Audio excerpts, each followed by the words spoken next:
सही। और भी कम अच्छा होगा। कैसे साहब, ये तो इस पॉलिसी रेट को बुनियाद बनाकर ये बैंक्स इस वक्त तासुर बनाने की कोशिश कर रहे हैं, चूंकि ये इंटरेस्ट रेट बड़ा हायर साइड पर था, तो प्राइवेट सेक्टर उनके मुताबिक वो कर्ज लेना ही नहीं चाहता, उसमें सक्कत ही नहीं है कि वो बैंक से कर्ज ले सके। अब ये एक परसेप्शन बनाया जा रहा है बैंक की तरफ से, इस पर भी आप जरा अपनी राय दीजिएगा। आपकी नज़र में, हुकूमत की नज़र में ये कितना दुरुस्त परसेप्शन है, चूंकि अब इंटरेस्ट रेट तो ग्रेजुअली डाउन हो रहा है। ये परसेप्शन जी बिल्कुल गलत है।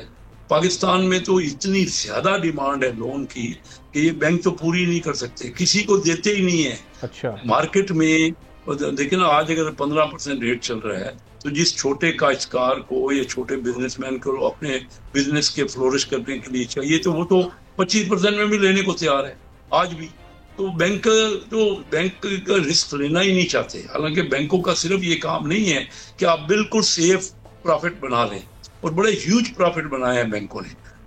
और मैं ये समझता हूँ, क्योंकि उनमें एक और बात भी मैं आपको बताता हूँ कि क्योंकि बैंकों के रेट ज्यादा हैं इनकम पे, तो हुकूमतें भी चाहती हैं कि अगर बैंक का प्रॉफिट ज्यादा हो जाएगा तो हमारा भी इनकम टैक्स बढ़ेगा, हमारा रेवेन्यू बढ़ेगा।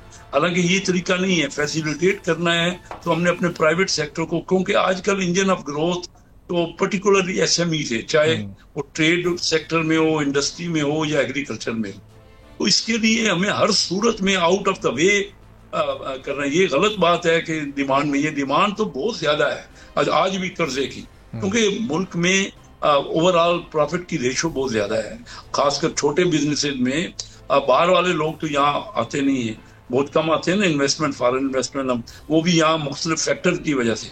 और हमारे इसी फैक्टर की वजह से आप देख रहे हैं कि कई जगह पे कई चीजों में हमने अभी तो इन्वेस्टमेंट की ही नहीं ना। मैं मिनिस्टर हूँ, फिशरीज की मतलब मिसाल देता हूँ। हमारे यहाँ फिशरीज जो है वो 300-400 मिलियन डॉलर की एक्सपोर्ट हो रही है। हमारे यहाँ कोई इंडस्ट्री नहीं है, उसकी कोई ऑर्गेनाइज तरीका नहीं है, तो वो इन्वेस्टमेंट चाहिए। हम समझते हैं कि ये 5 गुना हो सकती है। तो ये और पैसा छोटे फिशरमैन हैं और उनके को पैसा अमाउंट अवेलेबल नहीं है। मैं शिपिंग कंपनी की शिपिंग्स की बात कर रहा हूँ। हमारे मुल्क में प्राइवेट सेक्टर में एक जहाज भी पाकिस्तान फ्लैग वेसल पे नहीं है किसी का। अब मैं बाहर जाके 3-4 दिन पहले हांगकांग में एक वर्ल्ड कॉन्फ्रेंस हुई है शिपिंग पे, मैंने वहां देखा है कि वहां एक एक एंटरप्रेन्योर जो है प्राइवेट सेक्टर का, उनके पास 100 कंटेनर जहाज है अपने मालिक हैं। और हमारे पूरे मुल्क के पास आप देख लीजिए, मैं उसका मिनिस्टर हूँ, फेडरल मिनिस्टर हूँ, तो हमारे यहाँ 12 टोटल हमारे पास हैं टैंकर हैं देर सर पीएनएससी के पास।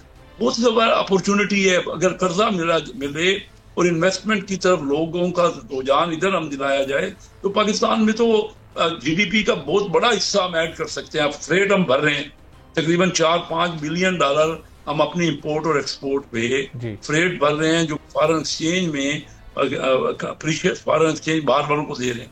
तो हमारे पास अपने जहाज नहीं है। तो ये पैसा चाहिए, बैंकों को चाहिए कि मुख्तलिफ सेक्टर में वो लोगों को कर्जा दें। और रिस्क तो देखिए ना, बैंक अगर प्योर ये कहेगा कि मैंने सिर्फ हुकूमत को देना है या कोई फिक्स पे जगह देना है, तो मुल्क में बिजनेस फ्लोरिश नहीं हो सकता।